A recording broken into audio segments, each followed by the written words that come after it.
Tarbiyah Sunnah Channel. Lillah, nyunnah, merenah. Yuk belanja di Tarbiyah Sunnah Mart. Dengan belanja di Tarbiyah Sunnah Mart, Anda turut berpartisipasi dalam dakwah yang diselenggarakan YTS. Bismillahirrahmanirrahim.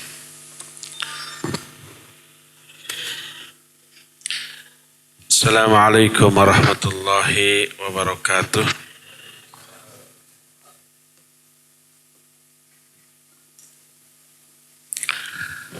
Alhamdulillah, wassalatu wassalamu ala rasulillah Muhammad ibn Abdillah wa ala alihi wa ashabihi wa mawalah wa man tabi'ahum bi ihsanin ila yaumil qiyamah. Wa ba'd. Hadirin jamaah Masjid Al-Furqan, Jalan Jurang, Bandung yang Allah muliakan. Alhamdulillah kita kembali berjumpa melanjutkan kajian kitab Riyadhus Shalihin. Kita memasuki satu pembahasan hadis tentang agungnya para muadzin. Hadis ini diterima dari Muawiyah radhiyallahu anhu. Dia berkata, aku mendengar Rasul sallallahu alaihi wa alihi wasallam bersabda, al-muadzinuna atwalun nasi a'naqan yaumal qiyamah. Kata Rasul sallallahu alaihi wasallam, para muadzin adalah manusia yang paling panjang lehernya pada hari kiamat. Ketika manusia dibangkitkan, para muadzin memiliki keistimewaan dibanding yang lainnya. Lehernya panjang, kepalanya di atas kepala umumnya manusia. Lalu dengan hal ini diketahuilah keagungannya, nampaklah kemuliaannya dan ketinggian derajatnya. Hal ini disebabkan karena para muadzin adalah orang-orang yang mengumandangkan kalimat takbir, tauhid, syahadat la ilaha illallah dan Muhammad Rasulullah, mengajak sholat, mengajak meraih kebahagiaan. Mereka meneriakan seagung-agung kalimat di tempat-tempat yang tinggi. Oleh karena itu, Allah membalas amalan mereka dengan cara kepala dan wajahnya ditinggikan, dengan cara lehernya dipanjangkan. Lalu terangkatlah kepalanya dan wajahnya terlihat oleh seluruh manusia. Dan ini menunjukkan kemuliaan dan bukan kehinaan karena panjangnya leher mereka. Kalau itu terjadi di dunia, niscaya aneh. Kalau itu terjadi dalam realita kehidupan sekarang, mungkin itu aib. Tapi ini di akhirat. Kondisinya berbeda dengan di kita. Ditinggikannya kepala mereka dengan cara dipanjangkannya leher mereka, itu adalah kemuliaan bagi mereka. Kepalanya, wajahnya nampak terlihat oleh semua orang. Dan di dalam hadis ini terkandung anjuran agar kita berebut berlomba menjadi muadzin. Kalau di antara kita mau menunaikan sholat di sebuah tempat yang tidak ada muadzin tetap di tempat tersebut. Kalau di masjid-masjid biasanya ada muadzin tetap. Yang apabila seseorang harus ikut undian untuk menjadi muadzin, hendaklah mereka ikut. Sebagaimana hadis yang sudah kita terangkan di pertemuan yang lalu, law ya'lamun nasu ma fin nida thumma lam yajidu illa ayastahimu alaih lastahamu alaih. Seandainya manusia mengetahui keutamaan yang terkandung dalam hal azan, maksudnya menjadi muadzin, melakukan amalan azan, itu keutamaannya luar biasa. Terus mereka tidak bisa memperolehnya kecuali dengan cara mengundi, niscaya mereka akan mengikuti undian tersebut. Terus salah satu di antara keutamaan seorang muadzin dan kemuliaan mereka adalah hadis yang berikutnya setelah ini. Berkata Rasul sallallahu alaihi wasallam, annahu ma min insin wala jinnin wala syai'in yasma'u sautal muadzin illa syahida lahu bidzalika yaumal qiyamah. Tidak ada seorang manusia pun atau seorang jin pun, bukan seorang jin, sejin pun, kan bukan orang ya. Tak ada seorang pun manusia atau tidak ada sejin pun atau tidak ada sesuatu pun benda-benda mati yang mendengar suara muadzin kecuali mereka semua akan menjadi saksi akan hal itu pada hari kiamat. Dan ini merupakan keutamaan bagi amalan azan dan kemuliaan bagi para muadzin. Walhasil azan memiliki keutamaan yang sangat agung. Hendaklah semua orang berlomba untuk menjadi seorang muadzin, kecuali di tempat itu sudah ada muadzin yang tetap.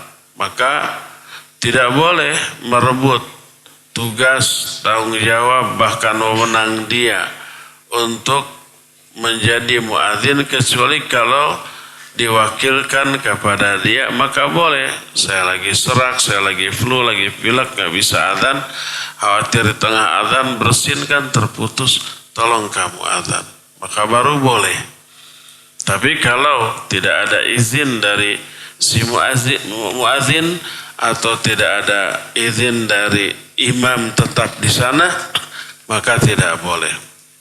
Ini adab ikhwan. Kalau umpamanya antum semua suaranya bagus, tajwid makhrajnya bagus, dan tukang adzan memang di masjid, lalu safar, lalu menemukan masjid di pinggir jalan untuk sholat, jangan coba-coba langsung adzan mentang-mentang adzannya bagus, karena di sana ada muadzin yang rotib, yang tetap. Nggak boleh, kita tamu, baik menjadi muadzin atau menjadi imam, kecuali kalau memang disuruh oleh orang yang berwenang di sana, baik imamnya atau bahasa kitanya marbotnya atau muadzinnya. Tolong adzan, silakan. Saya tukang adzan di sini tapi saya jelek.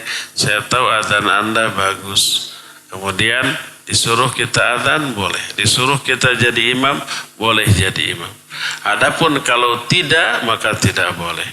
Berkata Rasul sallallahu alaihi wa alihi wasallam, la yu'ammanu rajula fi sultanihi illa bi'idnih.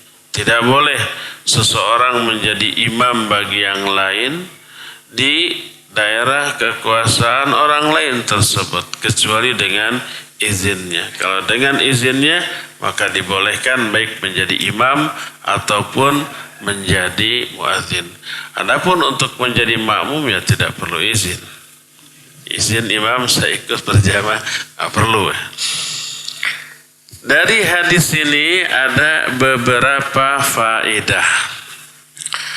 Faedah ini kita ambil dari kitab Bahjatun Nadim Syarah Riyadhus Shalihin susunan Syekh Salim bin Id al-Hilali. Pertama, fadlul adzan wa admu ajrul muadzzinil mukhlis al-muhtasib ajrahu inda rabbih. Hadis ini menjelaskan tentang keutamaan azan dan besarnya pahala muadzin. Tapi dengan syarat, semua keutamaan tadi akan diberikan dengan dua syarat. Dua syarat ini umum untuk semua ibadah. Pertama, niatnya ikhlas. Menjadi muadzin wajib ikhlas karena adzanlah ibadah yang agung, ibadah yang mulia, diperintahkan, disyariatkan oleh Allah Azza wa Jalla. Wajib ikhlas. Jangan ingin dipuji oleh orang. Jangan ingin disanjung oleh orang. Ya, jangan sampai ingin memperoleh apresiasi orang, diniatkan ke sana. Tapi ikhlas. Apa makna ikhlas? Meniatkan amalan untuk memperoleh apa-apa yang ada di sisi Allah. Apa yang ada di sisi Allah ya tentu saja keridhaannya, rahmatnya, pahalanya, maghfirahnya, termasuk semua yang Allah janjikan untuk muadzin tadi. Yaitu nanti akan dipanjangkan lehernya pada hari kiamat, terlihat wajah dan kepalanya oleh semua orang sebagai simbol dari keagungan dan kemuliaan. Tujukan untuk semua itu. Memperoleh apa yang ada di sisi Allah, bukan memperoleh apa yang ada di sisi manusia berupa pujiannya, sanjungannya atau yang sejenis itu. Dan ini syarat berlaku umum untuk semua ibadah. Kedua, syarat yang kedua, selain ikhlas dan ihtisab terhadap pahala Allah, juga benar, mutaba'ah. Ikhlas tapi salah, ikhlas tapi ngaco, ikhlas tapi lafadznya keliru, ya. Lagu bagus, tajwid makhraj gak faham, gak ngerti. Akhirnya salah lafadz. Salah lafadz berakibat fatal, salah makna, salah arti. Sering saya ungkap beberapa contoh orang yang salah lafadz dalam adzan sehingga maknanya berubah. Dengan dipanjangkannya A, baik pada Allahu Akbar A-nya Allahu Akbar, atau Allahu Akbar Allahu Akbar A-nya panjang. Itu kalimat kufur. Karena A yang panjang menunjukkan ada dua A. Allahu Akbar atau Allahu Akbar. A-nya yang dua tadi disatukan jadi panjang. Huruf A di sana disebut huruf istifham. Kata tanya, apakah Allah itu maha besar? Dan ini adalah kalimat syak. Syak itu apa? Keraguan-raguan, apakah benar Allah itu maha besar? Itu kan? Atau dipanjangkan barnya Allahu Akbar, Allahu Akbar. Harusnya kan barnya apa? Pendek. Ini dipanjangkan sehingga berubah arti. Kalau akbar dengan dipanjangkannya bar, jamak dari kabar. Kabar itu tambur yang biasa ditabuh ketika mau perang, ketika kalau sekarang ada drum band ya, marching band gitu. Kan ada tambur yang gede ya, yang dibawanya di perut kan, belum. Itu apa? Kabar. Jamaknya akbar. Jadi kalau orang adzan Allahu Akbar, berarti apa artinya? Allah itu tambur. Dan ini kalimat kufur, ya. Jadi muadzin harus faham tajwid makhraj. Harus benar ucapannya. Jangan salah, jangan keliru, ya. Ini pertama dari segi lafaz. Kedua, pelajari adab ketika azan, ya. Adab-adab azan nanti akan kita terangkan. Jadi meletakkan si telunjuk di lubang telinganya, kemudian menghadap ke arah kiblat. Nanti akan dijelaskan apa harus berwudu apa tidak. Terus ketika hayya 'alas shalah menghadap ke mana? Ke kanan, hayya 'alal falah ke kiri. Sehingga timbul polemik. Apakah maksudnya ketika hayya 'alas shalah mengajak yang sebelah kiri, yang sebelah kanan, yang hayya al falah ke sebelah kiri. Sekarang yang jadi masalah nggak ngaruh apakah si toanya yang harus ketika hayya al shalah pencet tet ke kanan hayya al shalah. Ketika hayya al falah pencet tet ke kiri. Apakah begitu? Tidak. Ini hanya adab ketika adzan. Kita tidak memperoleh keterangan dari Nabi SAW atau para sahabat bahwa ketika hayya ala shalah itu mengajak yang sebelah kanan, terus hayya ala falah mengajak ke sebelah kiri. Bukan, tapi inilah adab ketika adzan. Dimanapun, ya, ada orang atau tidak, ini mah nggak ada orang, atau orangnya di belakang, akhirnya ke belakang menghadapnya, enggak, ya, tetap ini adab. Jadi pertama ikhlas, kedua mutaba'ah, menerapkan adab-adab syariah, ikuti yang dicontohkan oleh Nabi Shallallahu Alaihi Wasallam, maka barulah keutamaan azan akan diberikan. Ya, ingat yang paling utama hindarkan riya. Hindarkan untuk memperoleh pujian, penilaian, apresiasi orang, pengakuan orang. Itulah yang pertama. Kedua, al-muadzinuna atwalu a'nakan yaumal qiyamah wa hadha mimma ikhtassa bihi Allah hadhihi at-ta'ifah minal ummatil islamiyah. Kedua, hadis ini menerangkan bahwa para muadzin orang-orang yang paling panjang lehernya pada hari kiamat, dan ini dengan makna hakiki. Betul, lehernya panjang. Tapi sekali lagi bukan penghinaan, bukan kehinaan. Ya, tidak seluruh orang yang diperbandingkan atau diberi gelar dengan gelar binatang itu sebuah kehinaan. Enggak. Seringkali gelar binatang yang diberikan kepada orang berupa pujian. Seperti orang itu seperti singa. Penghinaan apa pujian? Pujian karena kegagahannya, keberaniannya, kekuatannya. Orang itu seperti monyet. Hinaan ataukah pujian? Tergantung. Bisa pujian, ya. Umpah lincah, di orang ini kayak monyet banget. Itu pujian, lincah banget, ya. Tapi kalau umpah wajahnya kayak monyet, ya. Kalau itu pasti hinaan, ya. Nah, itu menunjukkan wajahnya buruk. Tapi kalau gerakannya kayak monyet, Masya Allah, itu pujian. Ada Masya Allahnya lagi. Artinya dia lincah gitu, ya. Nah, termasuk umpamanya seorang muadzin lehernya, ada yang mengatakan ini bukan Al-Quran atau hadis atau para ulama, seperti jerapah. Itu panjang, atau apalagi yang panjang seperti burung unta. Ini maknanya panjang lehernya sehingga si kepalanya terangkat. Terlihat oleh semua orang, dan ini dalam konteks memuji kemuliaan dan keagungan orang tersebut. Dan ini perkara yang hanya Allah khususkan bagi umat ini. Tak terdapat di umat-umat yang lain, karena syariat azan hanya ada di dalam ajaran yang dibawa oleh Nabi Muhammad SAW. Adapun syariat nabi-nabi sebelumnya tidak ada. Tidak ada azan.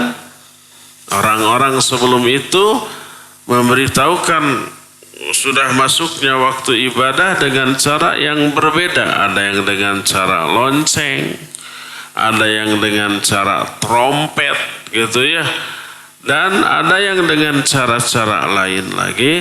Nah, Islam dengan cara mengumandangkan. Faidah yang ketiga.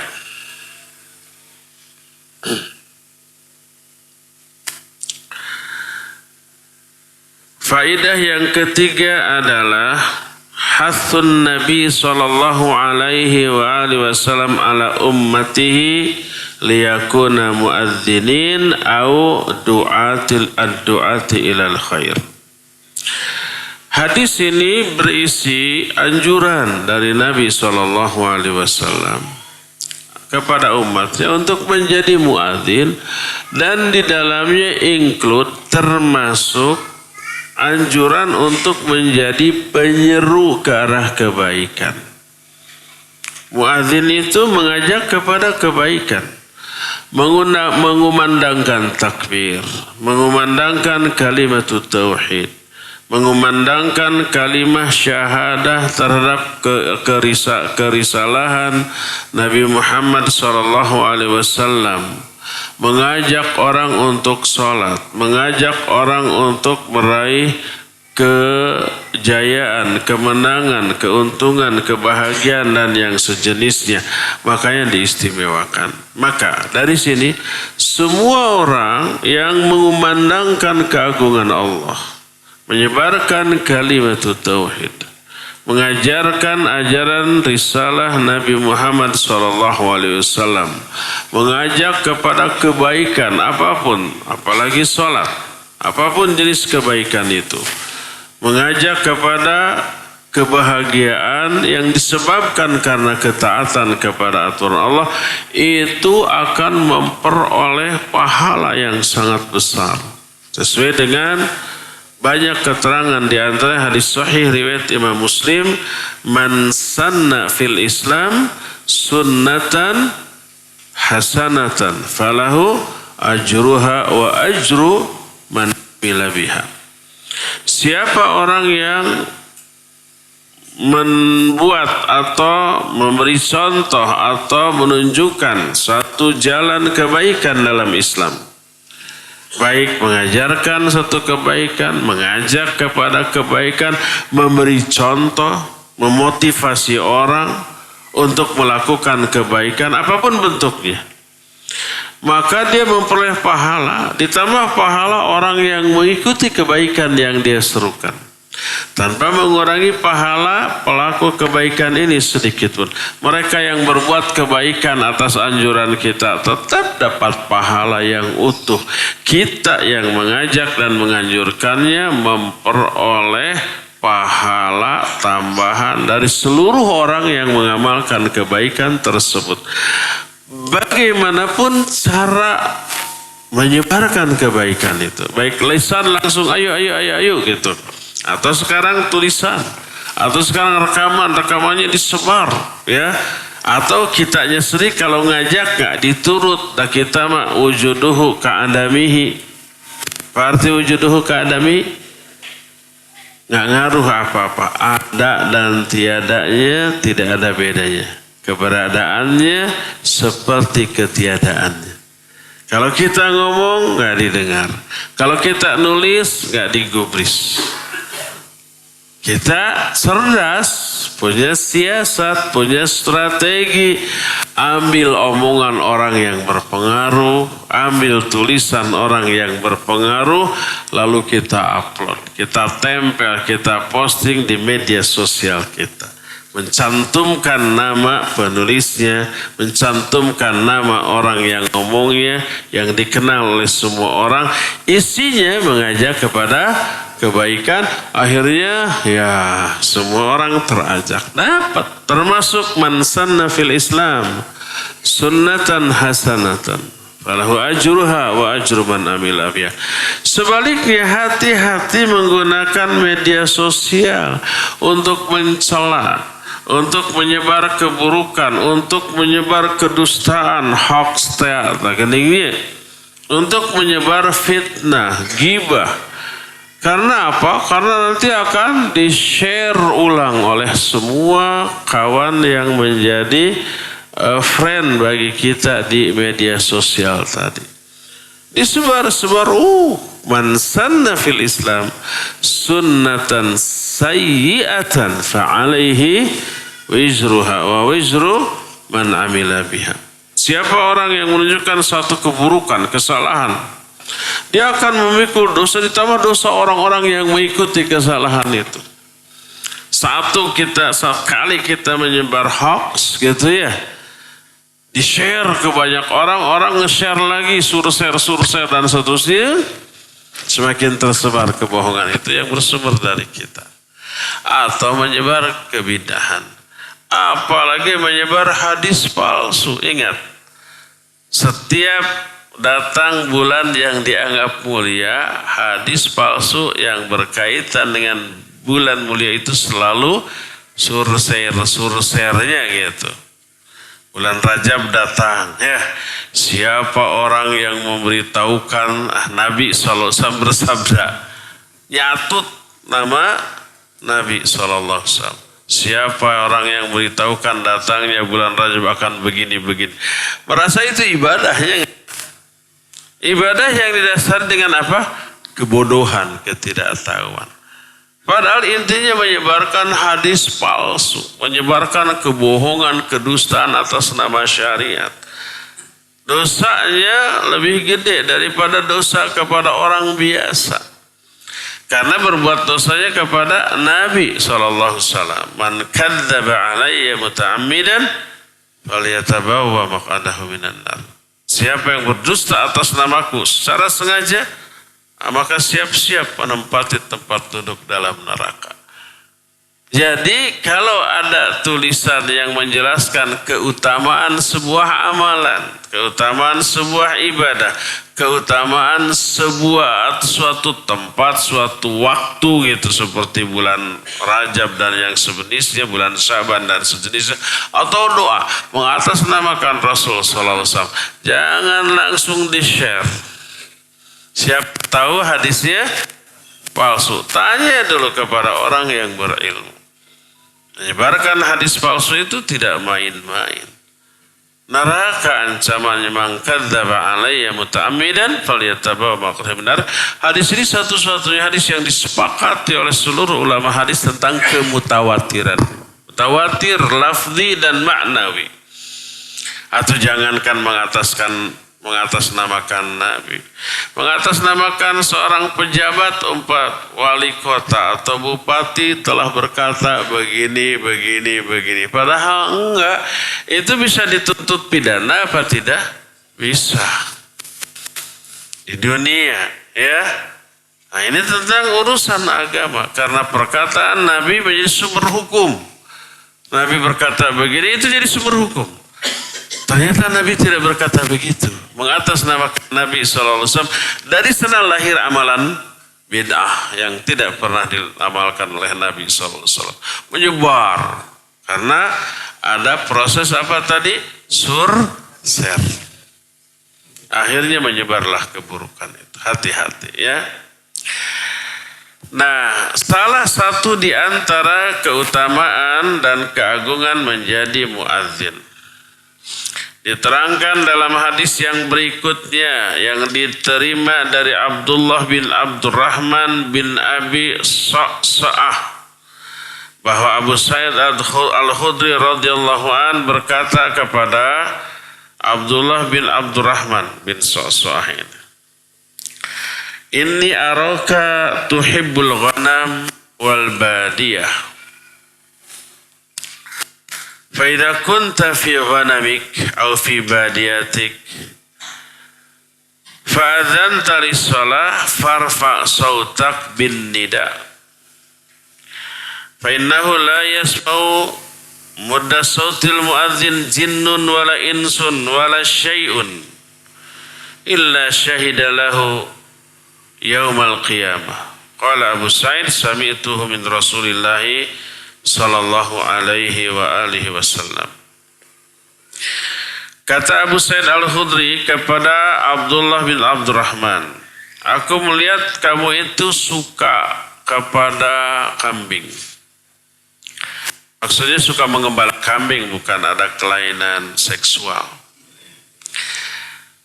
Saya lihat kamu itu suka mengembala kambing dan suka menyendiri di lembah.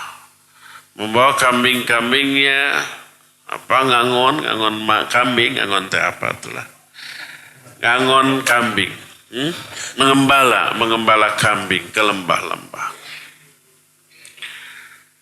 Dan lembah itu jauh dari Masjid Nabawi loh, dari masjid tempat sholat. Kalau azan di masjid nggak kedengaran. Kalau azan nggak kedengaran wajib tidak ke masjid? Tidak wajib.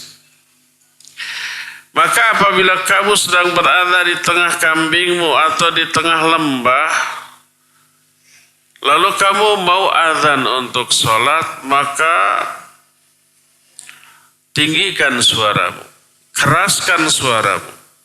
Jangan mentang-mentang sendiri, nggak ada yang dengar aja, Allahu Akbar untuk diri sendiri. Enggak, keraskan suaramu, sekeras yang kamu bisa. Kenapa? Karena tidaklah suara muadzin terdengar oleh jin atau manusia atau sesuatu pun dari benda-benda mati. Termasuk pohon, termasuk batu, termasuk tanah, termasuk gunung. Kecuali semuanya itu akan menjadi saksi bagi kamu di akhirat nanti. Memberikan persaksian. Ini menunjukkan salah satu di antara keutamaan muadzin. Dia akan memperoleh banyak saksi atas amal soleh yang dilakukannya, mengajak kebaikan kepada orang banyak. Mengumandangkan kalimat takbir, kalimat tauhid, syahadat Rasul sallallahu alaihi wasallam, ngajak salat, ngajak melakukan berbagai macam kebaikan. Dari hadis ini ada beberapa faedah yang bisa kita ambil. Hadis tadi sahih diriwayatkan oleh Imam Al-Bukhari dalam kitab Sahih Bukhari. Pertama, al-adhanu haqqul waqt. Fahuwa kadzalika lil munfarid wal jamaah. Pertama, hadis ini menunjukkan azan ini adalah hak bagi waktu. Dan ini dilakukan baik munfarid ataupun berjamaah. Kalau kita sendirian, umpamanya di kamar atau di di sebuah tempat kita safar, datang waktu sholat, kita sholat di sana nggak ada orang. Sendirian, azan, ya apa-apa. Untuk sendiri atau untuk berjamaah. Ketika waktunya sudah tiba, hak milik waktu itu untuk diazankan di waktu tersebut. Ini diambil dari perkataan dalam hadis ini. Dia menyatakan fa in kunta fi ghanamika fa adzanta lis-shalah. Kalau kamu sedang berada di tengah kambingmu lalu kamu azan untuk sholat karena sudah masuk waktunya, angkat suaramu, keraskan suaramu, ya. Berlaku untuk sendirian ataupun untuk berjamaah. Kedua, kullu man sami'al muadzin min jinnin aw insin aw jamadin yashhadu lahu yaumal qiyamah. Hadis ini menerangkan semua yang mendengarkan suara muadzin, baik jin, manusia, termasuk benda-benda mati. Apalagi benda hidup selain jin dan manusia, yaitu binatang-binatang yang ada di sana. Ada semut, mungkin ada ular ngumpet, ada kalajengking, ada burung yang lewat di sana, ada binatang-binatang lain. Termasuk para malaikat ada, ya jelas ada. Mereka makhluk hidup, semuanya menjadi saksi pada hari kiamat.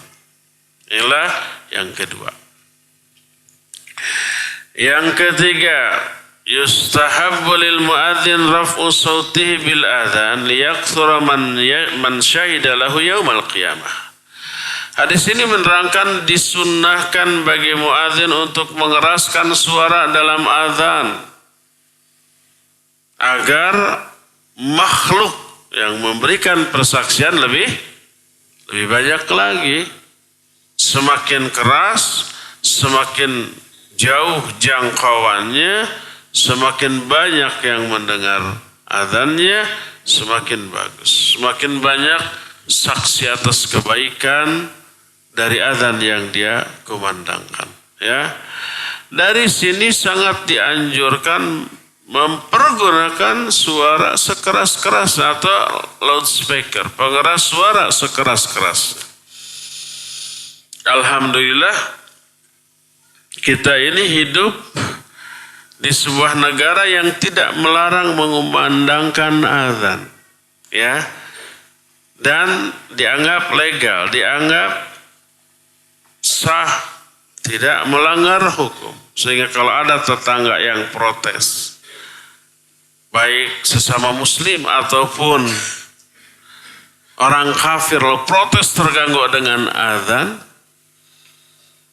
maka yang salah yang protes. Karena ini legal. Berbeda dengan di negara-negara kafir. Nggak boleh ada suara apapun yang mengganggu ketertiban banyak orang, termasuk suara speaker azan dari masjid. Nggak boleh. Kalau tetangga yang mendengarnya itu terganggu, lapor polisi, ya bisa diperkarakan. Kecuali, ada kecualinya yang diizinkan oleh aturan negara. Seperti lonceng gereja, teng-teng di tengah kota, ya mereka itu. Terus pagelaran-pagelaran musik yang gumbrang-gambreng teu pararugu. Dapat izin tuh yang kayak begitu. Alhamdulillah sekarang di Amsterdam sudah ada masjid yang boleh mengumandangkan azan secara legal. Tidak semua masjid.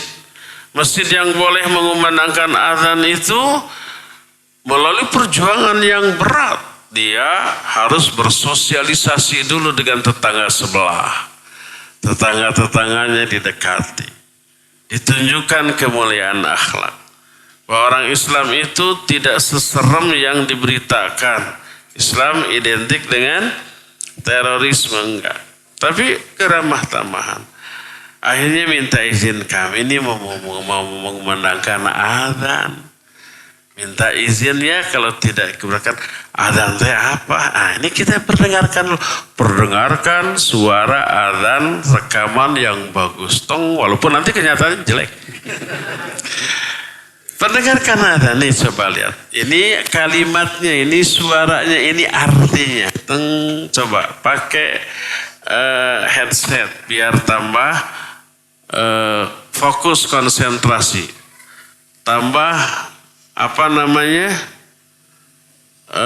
bukan volume, di setting supaya ngegendrung, supaya eho-ho-nya mungkin kita atau kumaha lah.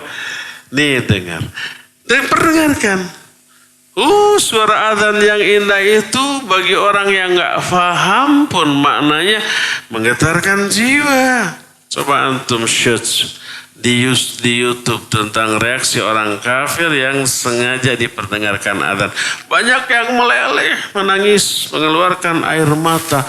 Lalu dia menyatakan, ini lagu terindah. Kenapa mereka bisa menyuarakan lagu seindah itu? Bisa disangkanya lagu. Membuat dada bergetar, nafas juga memburu, kemudian ini bergidik sampai melelehkan air mata. Itu orang kafir itu. Kita mah orang Islam ribuan kali cuek atau dah azan-azan ngobrol-ngobrolnya. Nah, diperdengarkan ini. Seindah ini saya suka mendengarnya. Kalau ini dikumandangkan minimal 2 kali dalam sehari saja gitu, itu sudah lumayan, sudah enak. Apalagi 5 kali. Akhirnya mereka mengizinkan sekali dulu waktu sholat maghrib, lama-lama 2 kali mengizinkan. Setelah ada izin dari tetangga baru diajukan ke pemerintah yang berwenang. Kami mau mengumandangkan azan. Nanti akan protes. Enggak, mereka mendukung nih tanda tangannya. Akhirnya keluar izin, lalu azan. Awal azan dikumandangkan semua kaget. Ini ada suara indah dari mana gitu. Dan dipilih muadzin yang bagus suaranya. Bagus juga lagunya. Sehingga apa? Punya daya sentuh. Jangan sampai pertama kali mengumandangkan azan yang gerebek. Atau tidak menarik, ya. Mereka akhirnya merekam, ini sumbernya dari masjid bangunan ini, masjid. Ada umat Islam. Akhirnya diizinkan. Ada kan kemarin berita yang cukup viral bahwa di masjid tertentu di Amsterdam sudah diizinkan mengumandangkan azan keluar. Iya, saya sudah memastikan. Saya kontak ikhwan-ikhwan yang ada di Amsterdam. Di sana kita memiliki semacam yayasan dakwah namanya Euro Muslim, berkedudukan di Osdorp. Osdorp suatu komunitas di kota Amsterdam yang umumnya berpenduduk Muslim. Kita punya masjid di sana, punya markas dakwah juga di sana. Saya tanya ke orang sebenarnya, benar Ustaz, alhamdulillah, tapi baru masjid itu. Di kita bisa nggak? Belum Ustaz. Karena apa? Harus melalui perjuangan yang berat, meminta izin ke tetangga-tetangga minimal sekian orang, diperdengarkan dulu ini adzannya, diperlihatkan dulu ya, kalimatnya, artinya, seperti itu. Kalau semua tertarik tidak keberatan, bahkan ada yang mengusulkan. Tuh tolong di masjid ini kumandangkan adzan seperti di sana. Saya kemarin lewat di sana dengar suara aneh, indah. Saya dengar dulu. Lalu saya tanya, kapan ada lagi adzan? Itu. Dia kafir ateis. Oh, di dekat saya ada masjid juga. Lalu dianjurkan, ayo adakan adzan seperti di masjid sana. Sehingga saya kalau harus mendengarkan adzan tidak harus pergi ke sana agak jauh. Di sini juga adakan. Ada yang mengusulkan orang ateis. Bayangkan. Berdasarkan hal itulah maka orang-orang yang mengumandangkan azan dianjurkan sekeras mungkin, sebagus mungkin, agar orang yang menjadi saksi lebih banyak lagi. Ya, boleh menggunakan loudspeaker kalau diizinkan. Ya, dan di negara kita alhamdulillah diizinkan. Keempat, yustahsanu ayyattakhidal muslimuna muadzinan jahrawiyas saut. Hadis ini menjelaskan bahwa dianjurkan, dianggap bagus kalau kaum muslimin mengambil seorang muadzin yang suaranya keras dan suaranya bagus. Ingat, azan mengandung unsur dakwah. Azan harus memiliki daya sentuh kepada para pendengarnya. Kalau azannya bagus, lagunya bagus, orang ateis, orang kafir juga suka, seneng. Ada orang kafir yang masuk Islam gara-gara azan. Dia umpamanya orang yang non-muslim dengan etnis yang bukan pribumi asli, tapi dia rumahnya di samping masjid. Pertama kali dengar azan terganggu, lama-lama menikmati. Tiap hari sehari 5 kali sampai akhirnya dia menghafal dan hafal azan itu. Akhirnya ketika dia pergi ke tempat lain, ke negaranya, ada sesuatu yang hilang. Kangen kepada suara azan tuh. Kangen, ingin dengar lagi. Akhirnya nggak betah, lama-lama kembali lagi. Sampai akhirnya masuk Islam. Gara-gara azan yang suaranya enak. Lagunya bagus. Tajwid makhrajnya benar. Ya, daya sentuhnya kepada jiwa pendengar itu luar biasa besarnya. Dari sinilah kita harus menyadarkan ikhwan yang suaranya gerebek, tahu dirilah, jangan azan. Jangan mentang-mentang, ada hadis ini. Ya, muadzin itu agung utama, keutamaan azan luar biasa. Semua orang yang nggak bisa ngaji pun ingin azan. Jangan, tahu diri ya tuh. Nanti merusak citra, ya citra pengurus masjid eta di masjid itu ya gitu tiasa azan. Menikah patut ada seperti itu. Termasuk citra kaum muslimin terdengar oleh orang kafir, ini apa suara gerebek begini ya. Seperti itu. Jadi tolonglah tahu diri. Hanya orang-orang yang layak dan pantas menjadi muadzin yang sebaiknya ikut mengundi diri. Saya mau daftar jadi muadzin. Kalau tak ada muadzin kurang bagus dan kita meyakini bagus, semua orang pasti suka. Boleh nggak saya yang azan sekali aja gitu. Nah, begitu sekali ternyata enak, bisa dipecat yang tadi. Diganti dengan yang ini. Kelima, Hubbul ghanam wal badiyah min a'malis salafis salih wa bi khasah indal fitan. Hadis ini menerangkan bahwa menyukai kambing untuk menggembalakan mereka. Menyukai tempat-tempat sepi seperti lembah. Termasuk amal-amal salafus salih. Khususnya di zaman menyebarnya fitnah. Menyendiri lebih baik. Berinteraksi, bersosialisasi dengan orang. Itu terkena banyak syubhat. Terpengaruh oleh keburukan pergaulan. Hatinya, pikirannya terkontaminasi oleh isu. Seluruh isu yang didengar masuk ke pikiran, masuk ke hati, ke bawah dalam sholat. Kepikiran dalam sholat. Makin banyak urusan dunia yang kita tahu, makin banyak rongrongan godaan yang masuk di tengah-tengah sholat. Maka sebagian ulama salafus saleh lebih memilih menyendiri, tapi tidak dalam konteks nganggur, ya kerja, yaitu mengembalakan kambingnya. Kambingnya kalau milik dia, ya nanti dia bisa memperoleh hasil susunya, dagingnya, bisa dijual anak-anaknya dan seterusnya. Ya, menjauh dari kebanyakan orang, tidak teracuni, tidak terkontaminasi oleh isu buruk yang beredar, gitu kan? Itu adalah kebiasaan as-salafus saleh. Dan karena itulah seluruh nabi pernah menjadi apa?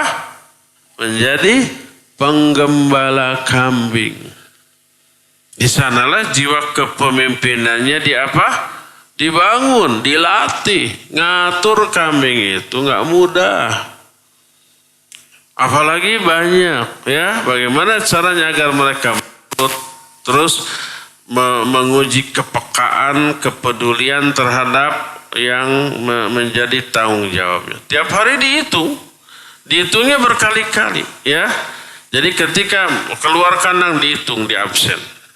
Sekian, pure. Di tengah jalan di absen. Terus sampai ke tempat dia merumput. Diawasi kalau ada yang kabur. Kalau ada yang diterkam, serigala. Kalau ada yang maling, gitu kan. Nah, pas saatnya pulang, anak-anak pulang, absen dulu. 1, 2, 3. Dilatih tuh kepedulian, kepekaan. Dan karakter kambing beda-beda. Ada yang nurut, ada yang bandel, ada yang pertengahan, ada yang galak, dengar, gitu kan. Awalnya repot, awalnya ribet, awalnya bingung. Tapi lama-lama dia punya cara. Dilatihlah gaya kepemimpinan dia, kepedulian dia terhadap yang dipimpinnya. Pas nanti menjadi pemimpin di tengah manusia sudah banyak pengalaman. Mentalnya juga sudah siap. Dia biasa dibikin liur oleh kambing, ya. Kadang-kadang orang ada yang lebih bikin liur lagi, ya banyak. Tapi dia sudah terlatih secara mental. Kepedulian dia kepada bawahannya sudah terlatih. Ya, jeli, dilihat. Hal yang selama ini tak terperhatikan oleh orang umum, oleh dia terperhatikan. Karena dari pengalaman. Begitu terus. Semua nabi begitu. Dan ini memberi dampak yang sangat positif. Poin terakhir, poin yang ke-6 dari faedah hadis ini. Hirsu ashabi Rasulullah sallallahu alaihi wasallam ala ta'limin nasis sunnah fa fiha al-khair wal afiyah was salamah. Hadis ini menerangkan gigihnya para sahabat. Gigih bahasa Indonesia bukan bahasa Sunda. Gigih bahasa Sunda mah naon atah keneh. Sangu nasi dimasak, belum waktunya belum matang sudah dijahit, bukan dijahit, dikaput, diambil, diangkat, dimakan. Ada yang keras-keras kan ya. Itu namanya apa? Gigi. Gigi dalam bahasa Indonesia ini semangat, bersungguh-sungguh. Hadis ini menjelaskan kegigihan para sahabat di dalam mengajarkan sunnah kepada manusia. Karena hadis ini menjelaskan apa yang dilakukan oleh seorang sahabat namanya Abu Sa'id Al-Khudri radhiyallahu anhu kepada seorang tabi'in Abdullah bin Abdurrahman bin Abi Sa'saqah. Jadi tidak ditanya, tidak diminta, tidak diberi pancingan, tiba-tiba saja. Karena dia kepekaan sebagai seorang orang yang berilmu. Menuntun dia untuk apa? Untuk memberitahukan apa yang dibutuhkan oleh orang itu. Kamu nanti kalau ada di tengah-tengah kambingmu, lalu datang waktu sholat, kamu adzan. Dan keraskan suara adzanmu. Karena aku mendengar Rasul sallallahu alaihi wasallam bersabda, tidaklah seorang muadzin, suaranya terdengar oleh jin, oleh manusia, oleh binatang, oleh benda mati, kecuali semuanya akan menjadi saksi pada hari kiamat. Diajarkan. Dan ini merupakan bukti kesungguh-sungguhan para sahabat dalam menyebarkan sunnah. Karena mereka tahu siapa yang menyebarkan sunnah atau amal baik atau kebaikan, maka dia akan peroleh pahala tambah pahala orang-orang yang mengikutinya. Maka dia bersungguh-sungguh. Setiap ada kesempatan memberi ilmu, maka dia kasih. Ya. Dan memberi ilmu tak harus diminta. Kalau melihat orang ini butuh, sampaikan. Dan Nabi SAW sering, hal adullukum ala kada wa kada wa kada. Mau nggak aku tunjukkan kepada kalian begini. Ala unabbiukum bi akbaril kabair. Mau nggak aku jelaskan kepada kalian tentang dosa-dosa besar? Padahal nggak ditanya. Tapi langsung memberitahukan. Dan itu adalah sunnah Rasul sallallahu alaihi wasallam. Ya, inilah ikhwah beberapa di antara faidah dari hadis ini. Dan hadis tadi menceritakan tentang keagungan amalan azan dan kemuliaan para muadzin. Insyaallah keutamaan azan yang lainnya akan diterangkan dalam hadis-hadis yang berikutnya di masa-masa yang akan datang, ya. Sekarang kita masuki sesi tanya jawab. Wa sallallahu ala nabiyina Muhammadin wa ala alihi wa wasallam. Assalamualaikum warahmatullahi wabarakatuh. Waalaikumsalam warahmatullahi wabarakatuh. Ustaz, mana lafaz yang benar dalam azan? 1. Asyhadu alla Muhammadan Rasulullah, bukan Allah, asyhadu anna. Annanya bukan ngirung, bukan anna, asyhadu anna. Salah, keliru. Ininya berbeda maknanya. Harus dengan alif hamzah. Asyhadu anna, bukan anna, ya. Asyhadu anna Muhammadar Rasulullah. Muhammadar. Bukan asyhadu anna Muhammadur, salah. Asyhadu anna Muhammadar Rasul. Kenapa dar? Sebab dia isim anna. Anna amalannya tansibul isma wa tarfa'ul khabar. Menasabkan isim, rafa'kan khabar. Isimnya adalah Muhammadan. Jadi wa asyhadu anna Muhammadar Rasulullah. Kalau annanya hilang, ya umpamanya dalam surah Al-Fat ayat terakhir, Muhammadur Rasulullah. Jangan sampai saking bodohnya orang tentang bahasa Arab, tentang gramatika, tentang nahu, bingung kok dalam ayat Muhammadur Rasulullah tapi dalam adzan Muhammadar Rasulullah. Bingung teh kenapa? Sebab bodoh. Bodoh tapi nggak mau belajar, akhirnya komentar beda ayat dengan hadisnya. Ya beda struktur, beda susunan kalimat. Kalau Muhammadur Rasulullah dur di sana, dia kan mubtada. Isim yang ada di awal kalimat harus rafa. Ya iya Muhammadur Rasulullah, bukan Muhammadar Rasulullah. Tapi kalau dalam syahadat ada anna wa asyhadu anna Muhammadar Rasulullah. Atau wa asyhadu anna Muhammadan abduhu wa rasuluh. Ya.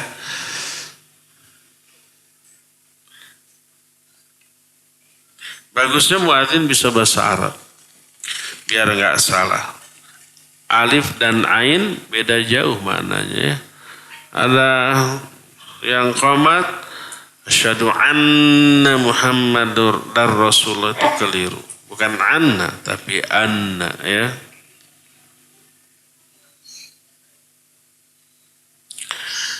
Ana pernah menjadi muadzin tanpa minta izin kepada imam tetap dan muadzin tetap.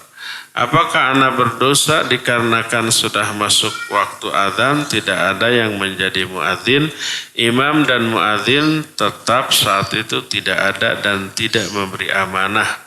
Silakan menjadi muadzin. Iya, kalau kita masuk masjid ada orang sudah banyak, tapi yang azan nggak ada, semuanya pada nunggu. Kita tanya mana muadzin? Ini sudah waktunya azan.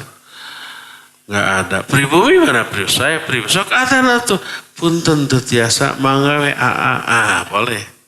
Kalau ada orang pribumi di sana mempersilahkan kita ya. Saya pernah azan. Kurang begitu bagus sih. Tapi nggak jelek juga. Jadi begitu maghrib masuk loh nggak ada orang. Kemana? Ada aki-aki.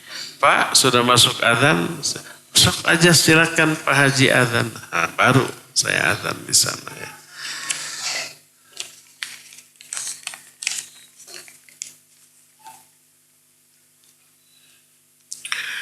Assalamualaikum Ustaz.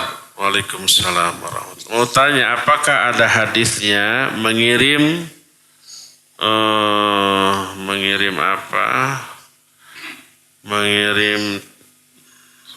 sedekah surah Al-Fatihah kepada orang tua, mengirimkan sedekah surah Al-Fatihah atau bacaan Al-Quran kepada orang tua yang sudah wafat. Seorang anak kepada orang tua yang sudah wafat. Ada hadisnya sahih, boleh. Dan ini adalah kesepakatan Ahlus Sunnah. Ulama salafus saleh. Jangan dianggap bahwa kita ini anti sedekah pahala. Itu sudah dari zaman bahula mula dibahas oleh para ulama dan menjadi bagian dari amalan ulama as-salafus saleh. Sebuah kitab yang menjadi sumber rujukan akidah Ahlus Sunnah namanya Al-Aqidah At-Tahawiyah. Disusun oleh Imam At-Tahawi. Ada syarahnya oleh Imam Ibnu Abil Izzi. Syarah Al-Aqidah At-Tahawiyah. Di dalam kitab itu ada bab yang berjudul Ihda'us Thawab. Menghadiahkan pahala. Intinya menghadiahkan pahala diikhtilafkan oleh para ulama tentang sampai dan tidaknya. Salah satu yang menyatakan hadiah pahala bacaan Quran atau hadiah pahala yang lain nggak sampai adalah Imam Syafi'i. Imam Syafi'i menyatakan nggak sampai. Tapi anehnya yang paling doyan menghadiahkan pahala mengaku madhab Syafi'i. Padahal kata Imam Syafi'i tidak sampai. Kalau imam yang lain menyatakan sampai. Tapi para ulama Ahlus Sunnah tidak mempermasalahkan boleh hadiah pahala. Termasuk seorang yang dikenal keras kepada kebid'ahan. Yang sezaman dengan kita. Tapi sudah meninggal beberapa tahun yang dari Yordan. Siapa namanya? Syekh Muhammad Nasir Al-Albani rahimahullah. Dalam kitab Ahkamul Janaiz ada satu bab yang pernah dulu kita bahas, judulnya Ma yanfa'u lil mayyit. Apa yang bermanfaat bagi si mayit setelah kematiannya? Banyak di sana. Salah satunya adalah doa orang yang masih hidup. Baik doa ini, doa dari orang kerabat atau yang tidak dikenal. Gak ada hubungan kekerabatan. Dan ini berdasarkan ayat dan hadis yang sahih. Ayat menyatakan walladzina ja'u min ba'dihim yaquluna rabbana ighfir lana wa li ikhwanil ladzina sabaquna bil iman wa la taj'al fi qulubina ghillan lil ladzina amanu dan seterusnya. Itu ada dalam surah Al-Hasyr. Dan orang-orang yang datang setelah para sahabat. Maksudnya para tabi'in. Mereka berdoa, Rabbana gfir lana wa li ikhwanina alladhina sabaquna bil iman. Ya Allah, ampuni dosa-dosa kami dan dosa orang-orang yang lebih dahulu iman dari kami yang sudah tidak ada. Yaitu para sahabat. Didoakan. Termasuk dalil nyata bolehnya mendoakan orang yang sudah mati walaupun gak ada hubungan dan akan meninggal adalah adanya sholat janazah. Isi sholat janazah setelah takbir ketiga adalah doa untuk mayit. Apakah yang mensolatkan pasti kenal kepada si mayit? Belum tentu.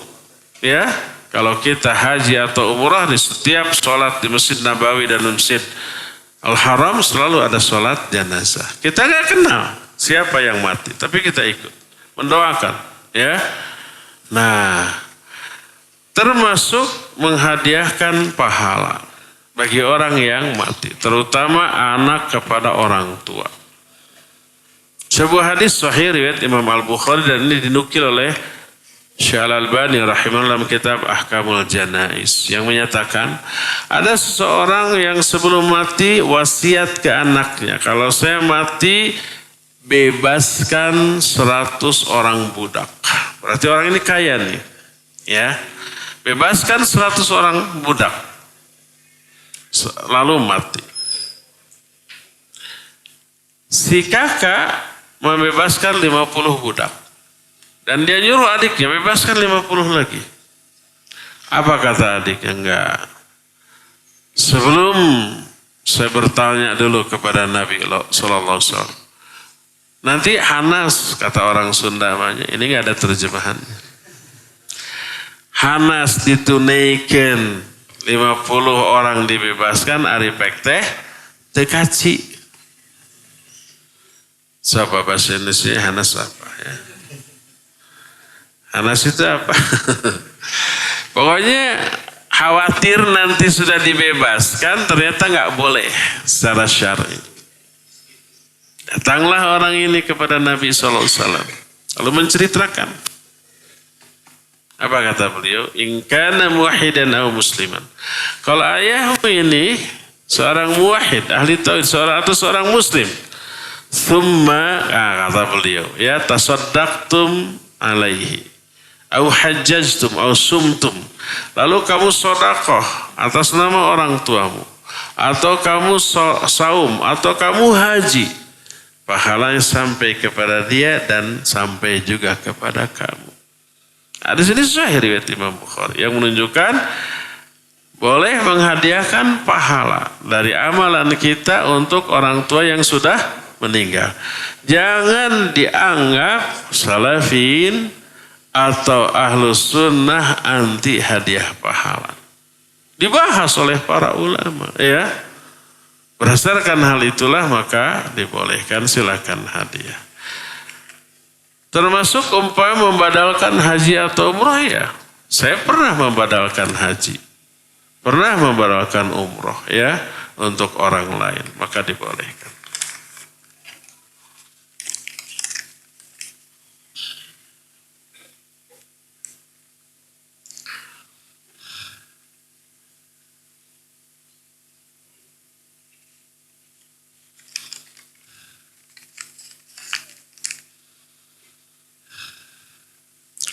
Ustaz, apakah pada waktu sholat imam menggunakan speaker dibolehkan? Sebaiknya tidak.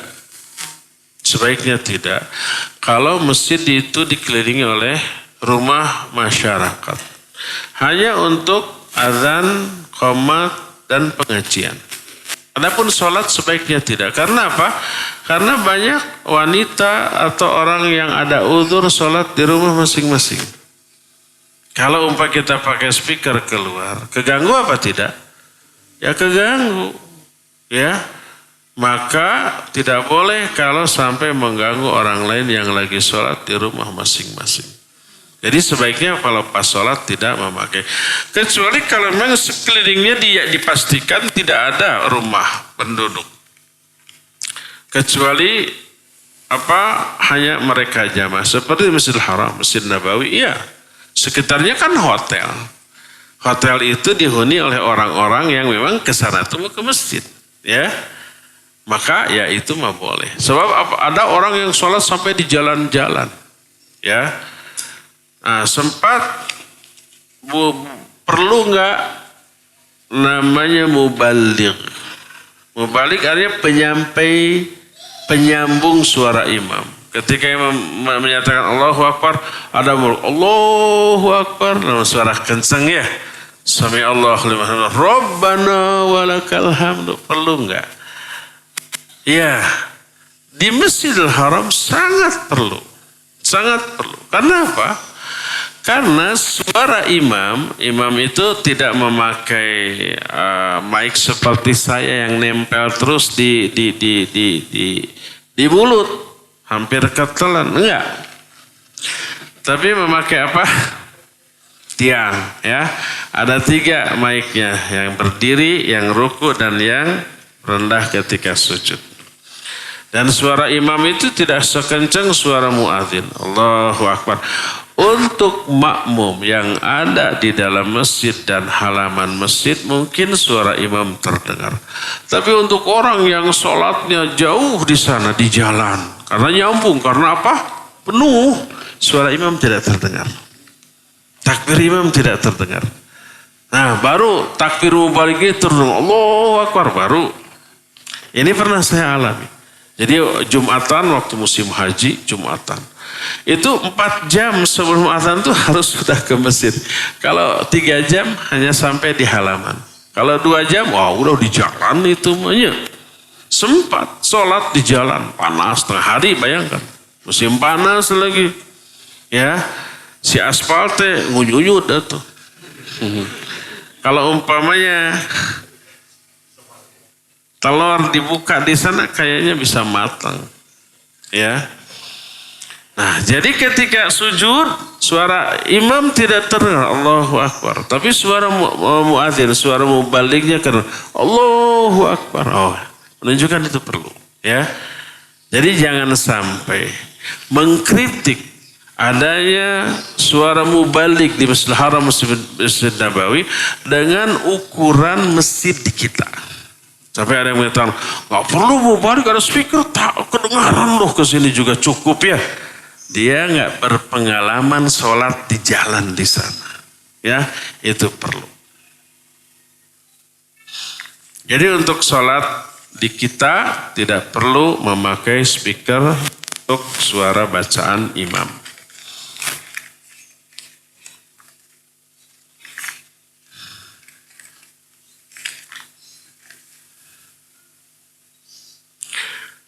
Apakah pengertian mutaba'ah dan ittiba' sama? Sama, artinya mengikuti, ya, mengikuti contoh dari Rasul sallallahu alaihi wasallam.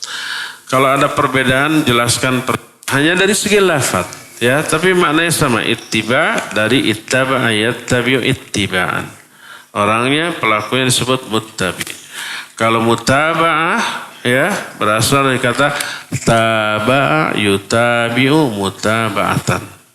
Orangnya disebut mutabi, tapi maknanya sama, itu juga. Beda lafaz saja. Lafzul nafsul lafzi khilaful ma'na. Nafsul ma'na khilaful lafzi. Maknanya sama, lafaznya berbeda.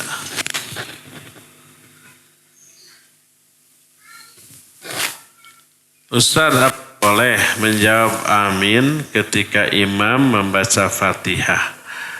Tidak boleh, ketika imam membaca Fatihah kita wajib mendengarkan. Setelah imam baca Fatihah, selesai baca Fatihah waladhdallin, nah baru amin.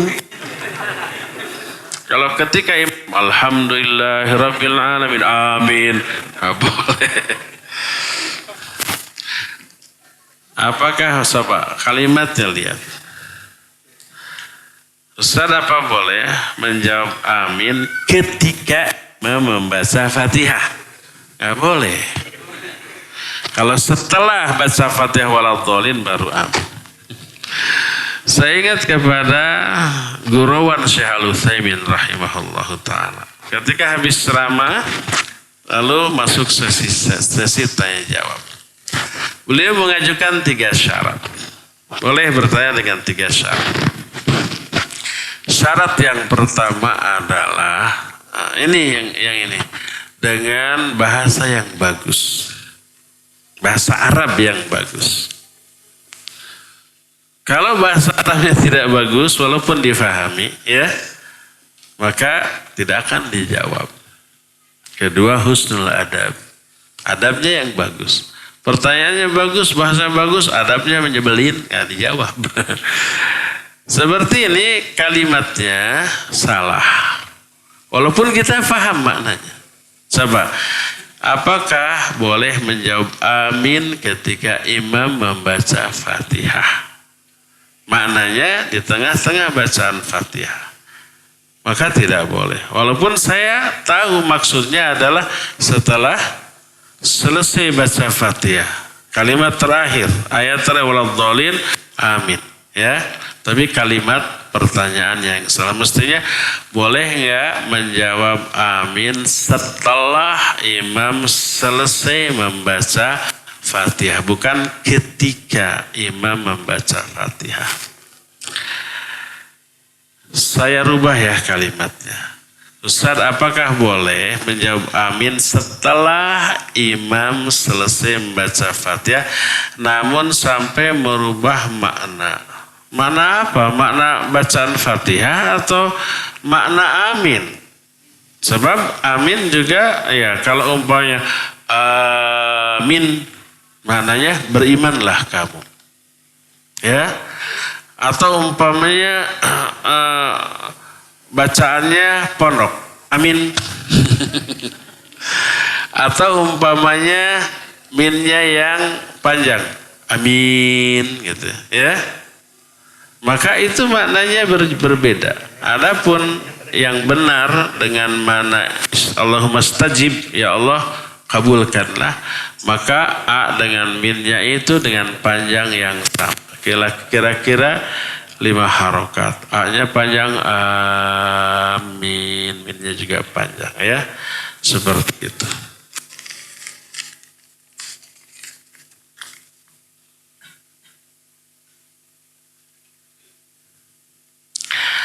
Benarkah perempuan saat sholat sendiri tidak perlu adzan dan tidak perlu qomat? Kalau tidak perlu adzan benar, tapi qomat perlu. Qomatlah untuk diri sendiri, ya.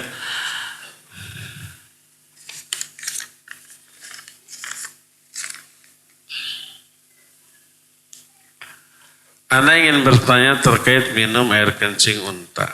Ana baca dokter-dokter di Arab sudah ada yang mencari praktek tersebut karena dikhawatirkan berbahaya. Salah satu contoh kekhawatiran adalah virus MERS.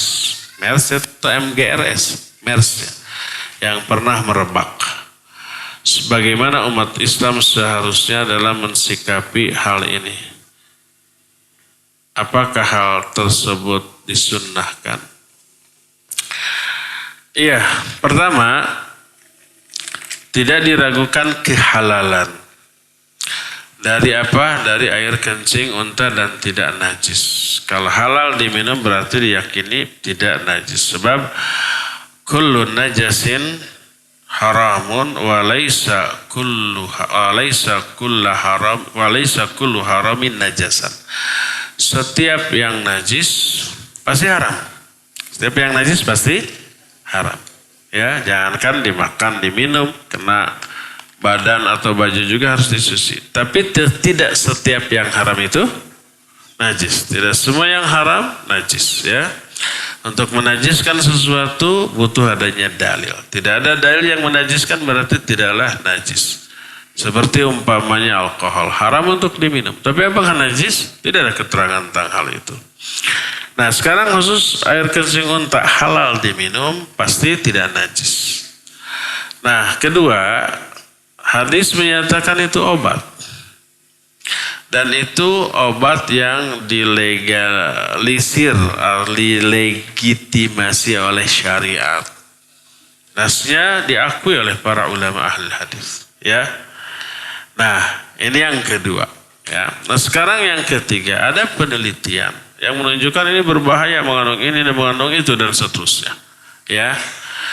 Jadi ada pertentangan antara hasil penelaahan ilmiah dengan nas hadis. Mana yang harus kita pilih? Wajib memilih nas hadis. Dan wajib melemahkan hasil penelitian. Kalau hadis berdasarkan wahyu. Kalau umpamanya menguatkan hasil penelitian, efeknya dahsyat. Berarti menganggap ucapan Nabi SAW salah, keliru. Dan itu bisa termasuk i'tirad terhadap syariat. Ini berbahaya sampai ke akhirat. Ya. Oleh karena itu kalau hasil penelitian ilmiah modern empiris bertolak belakang dengan nas ayat dan hadis yang sahih, maknanya seperti yang disepakati oleh para ulama, maka wajib kita lebih mempercayai nas hadis. Adapun penelitian sifatnya nisbi, kebenarannya nisbi. Sekarang dianggap benar, besok lusa dianggap salah, dan sebaliknya sekarang dianggap salah, nanti diteliti ulang ternyata benar. Maka walaupun ini urusan dunia, ini terus terang urusan dunia.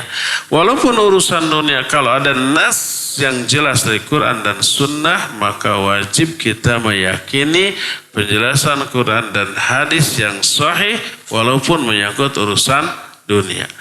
Kalau saya tidak akan ragu-ragu lagi untuk apa? Memakan itu, meminum itu, dan seterusnya, dan dengan keyakinan benarnya hadis Nabi SAW. Sama dengan apabila lalat masuk ke minumanmu. Celupkan lalatnya, tenggelamkan, buang lalatnya, minum. Karena di satu sayapnya ada penyakit, di sayap lain ada obatnya. Lalu ada penelitian. Oh ternyata enggak, umpamanya. Saya lebih mendustakan hasil penelitian itu. Kemampuan manusia menelaah itu terbatas. Sekarang dianggap benar, besok terbukti salah. Sebaliknya sekarang dianggap salah, esok lusa ternyata benar. Adapun nas Quran dan hadis yang sahih itu wahyu, dipastikan kebenarannya. Kalau tahu ada yang menyalahkan, maka alasan menyalahkan itu karena keterbatasan ilmunya. Mungkin belum sampai, mungkin belum keungkit, mungkin belum tertemukan alasan yang pasnya. Kelak dipastikan akan terbukti kebenaran sabda Rasul Sallallahu Alaihi Wasallam. Ya, seperti itu. Wallahu a'lam bishawab. Cukup ya, sampai di sini saja. Insyaallah kita akan berjumpa kembali di hari Ahad yang akan datang.